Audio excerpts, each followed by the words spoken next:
जय श्री राम, जय श्री सीताराम। आप सभी को हम जैसा कि कल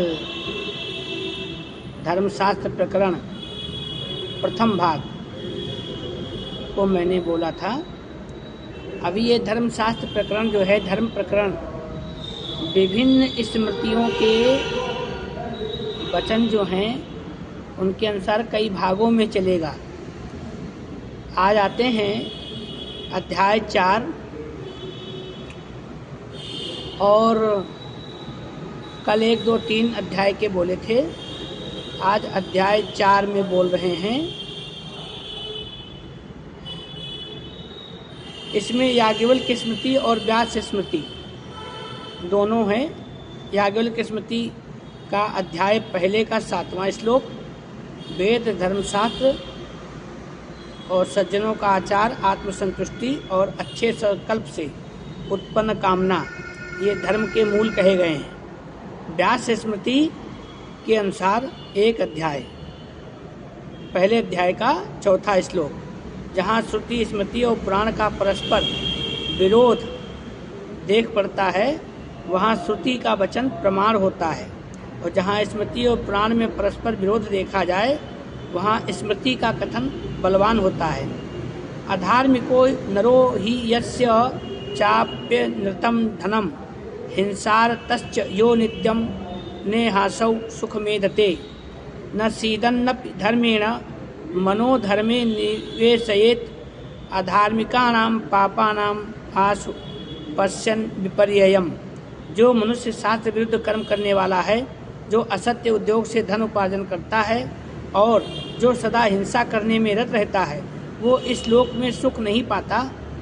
धर्मनिष्ठ मनुष्य धनादि के बिना क्लेश पाने पर भी अधर्म में मन को नहीं लगावे, क्योंकि यद्यपि कोई अधर्मी मनुष्य धन आदि से युक्त होते हैं, किंतु पाप के फल से शीघ्र ही उनके धनादि का नाश दिखाई पड़ता है।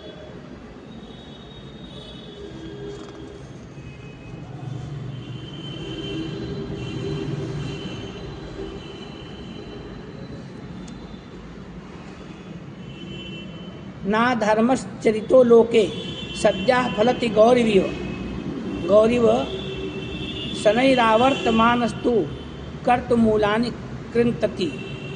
यदि नात्मनि पुत्रेषु न चेत् पुत्रेषु न पितृषु न त्वैव तु ततो धर्मः कर्तुर्भवति निष्फलः।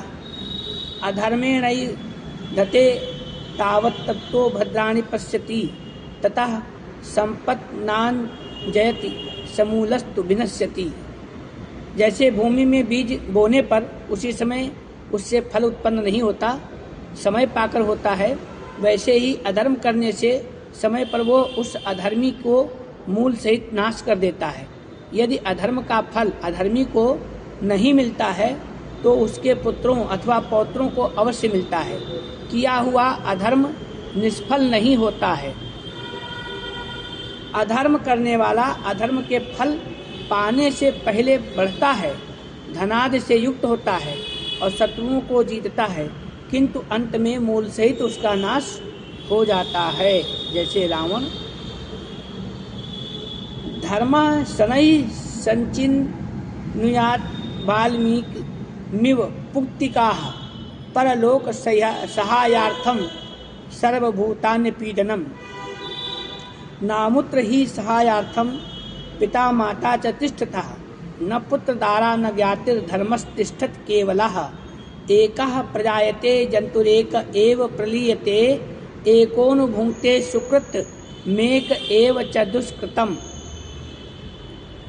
मृतं शरीरमुत्सृज काष्ठलोष्ठ समं छितौ विमुखा बान्धवा यान्ति धर्मस्तमनुगच्छति। तस्मात् धर्म सहायार्थम नित्यं संचिन्नुयात् शनैः धर्मेण ही सहायेन तस्मात् तरति दुस्तरम्। धर्म प्रधानम पुरुषम तपसा हित किलविषम परलोकम नमस्त्यासु भास्वंतम स्वखशरीरणम।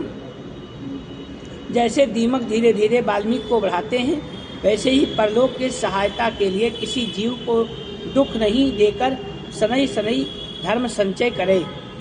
परलोक में सहायता के लिए पिता, माता, पुत्र, भार्या और जाति के लोग उपस्थित नहीं रहते हैं, केवल धर्म ही वहाँ सहायक रहता है।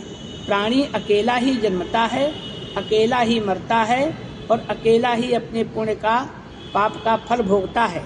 काठ और मिट्टी के ढेले के समान मृत शरीर को भूमि में छोड़कर बांधव लोग चले जाते हैं, केवल धर्म ही उसके संग जाता है।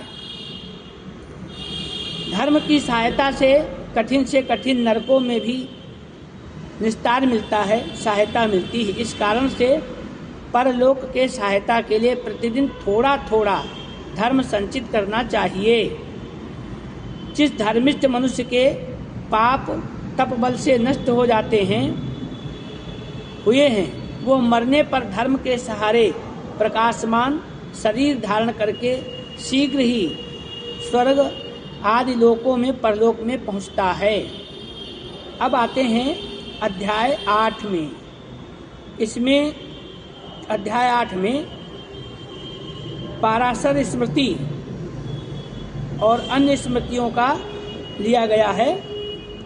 तो मैं यहाँ पे बता दूँ, पाराशर स्मृति के अध्याय 1, 12 और 15 श्लोक में इन 20 धर्मशास्त्र बनाने वालों में से यम, बृहस्पति और व्यास का नाम नहीं है।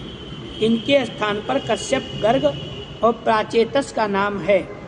24-25वें श्लोक में लिखा गया है कि सतयुग के में मनु के कहे धर्म और त्रेता में गौतम के कहे धर्म, द्वापर में शंख और लिखित के कहे धर्म और कलयुग में पराशर के कहे हुए धर्म मुख्य धर्म कहे गए हैं।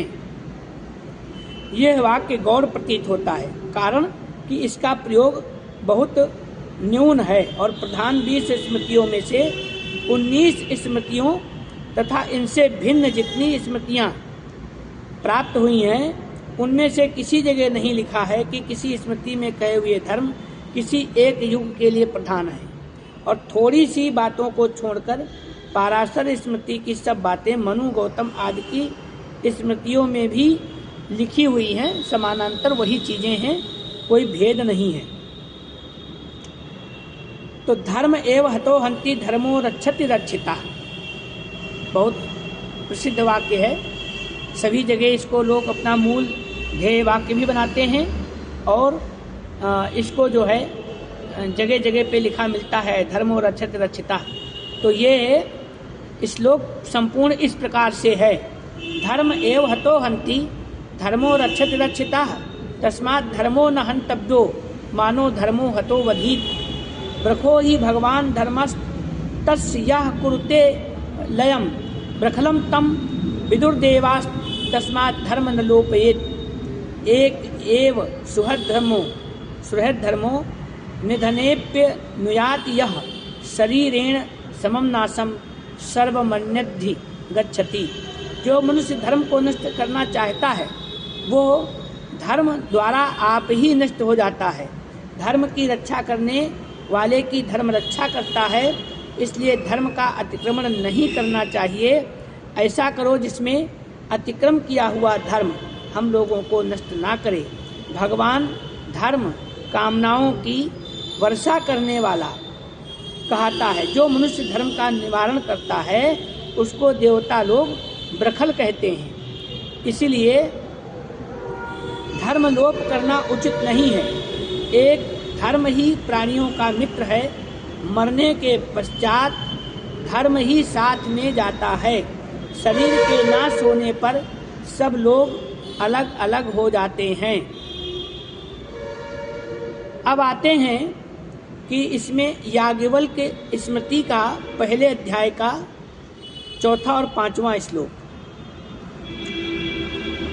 मनवत्रि विष्णु हरि हारी तया याज्ञवल्क्यो स्नोह गिराह यमा आपस्तंभ संवर्ता कात्यायन बृहस्पति पराशर व्यास शंख लिखिता दक्ष गौतमौ साता तपो वशिष्ठश्च धर्मशास्त्र प्रयोजका। यानी मनु, अत्रि, विष्णु, हारीत, याज्ञवल्क्य, उष्णा, अंगिरा, यम, आपस्तंभ, संवर्त, कात्यायन, बृहस्पति, पाराशर, शंख, लिखित, दक्ष, गौतम, सातातप और वशिष्ठ ये 20 ऋषि धर्मशास्त्र के बनाने वाले हैं।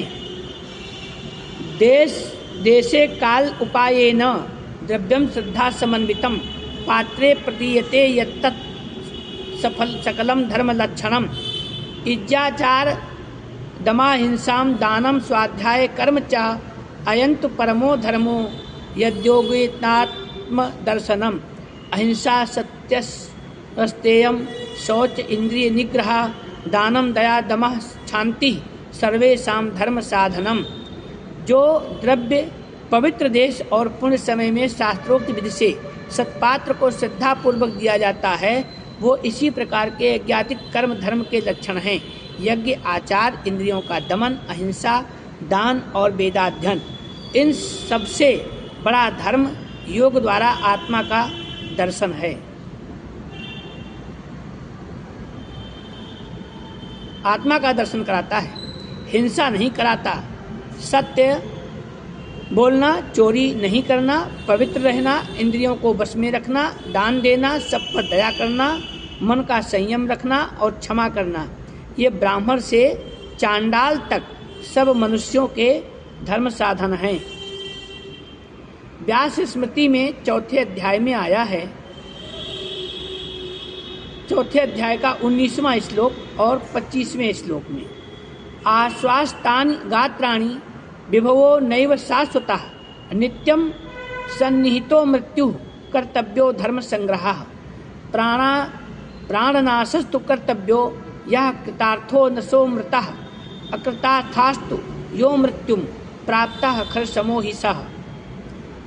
शरीर और धन आदि विभव सदा नहीं रहता है और मृत्यु नित्य समीप में रहती है, इसलिए धर्म का संग्रह करना उचित है।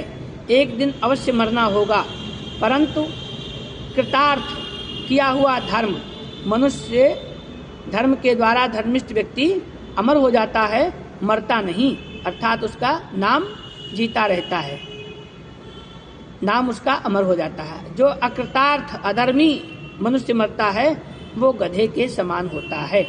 वशिष्ठ स्मृति के पहले अध्याय में दूसरा और चौथा श्लोक इसी संदर्भ में है। ज्ञात्वा चानुतिष्ठान धार्मिकः प्रशस्यस्तमो भवति लोके प्रेत्य च स्वर्गम लोकम समश्रुते श्रुति स्मृति विहितो धर्मः तदलाभे शिष्टाचारः प्रमाणम। जो मनुष्य जानकर धर्म का सेवन करता है वो इस लोक में धर्मात्मा कहता है और प्रशंसा के योग्य होता है और मरने पर स्वर्ग का सुख भोग करता है। वेद और धर्मशास्त्र में विधान किए हुए कर्म धर्म कहलाते हैं। जिसका प्रमाण वेद तथा धर्मशास्त्र में नहीं है उसके लिए शिष्ट लोगों का आचार ही प्रमाण है। अब ये धर्मशास्त्र प्रकरण के अनुसार धर्मशास्त्र संग्रह नामक ग्रंथ से मैंने ग्रंथ को सामने रखते हुए प्रमाण के साथ यथावत जैसे श्लोक हैं और जैसे उनका हिंदी अनुवाद अर्थ है हमने वैसा ही बोला है। किंचित भी अपनी तरफ से हम कुछ इसमें नहीं कहेंगे। हमने पहले ही कहा था कि हम शास्त्र को मान के चलने वाले हैं, तदनुरूप ही चलेंगे। तो हम यहाँ पर ये कहना चाहते हैं इसी धर्मशास्त्र के अंतर्गत अब ये धर्म प्रकरण और धर्म लक्षण थे। अब इसके बाद में क्रमशः आगे धर्मशास्त्र के इसमें हम स्मृतियों के द्वारा जो सृष्टि प्रकरण आदि है धर्मशास्त्रों में, कल हम उस पर आगे की कड़ी उस पर ले चलेंगे। जय श्री राम। सभी को आप सब लोग हमारी ये वीडियो को देखते रहें। क्रमशः हम संपूर्ण ग्रंथ इसी प्रकार से आपके सामने रखेंगे क्रमबद्धता से। देखिए सोशल मीडिया पे आपको सभी प्रकार की सामग्री प्राप्त हो जाती है, लेकिन क्या होता है कि क्रमशः कोई वस्तु नहीं प्राप्त होती। अगर कोई खोजना चाहे तो कहीं से कुछ मिल जाएगा, कहीं से कुछ मिल जाएगा, लेकिन उसमें संतुष्टि नहीं आ पाती है। तो हम क्रम पूर्वक चलना चाहते हैं। इसी क्रम में हम धर्मशास्त्र के जितना भी टोटल संग्रह है वो सब एक जगह, एक शास्त्र में, एक ग्रंथ में प्राप्त है हमको, और हम उसी को लेके चल रहे हैं। आपके सम्मुख हम क्रमशः रखेंगे। ये कड़ी निरंतर प्रतिदिन आपको धर्मशास्त्र प्रकरण में प्राप्त होगी। यह है धर्मशास्त्र ग्रंथ से हम अभी बोल रहे थे। उल्टा आपको वीडियो आ रही होगी, तो हम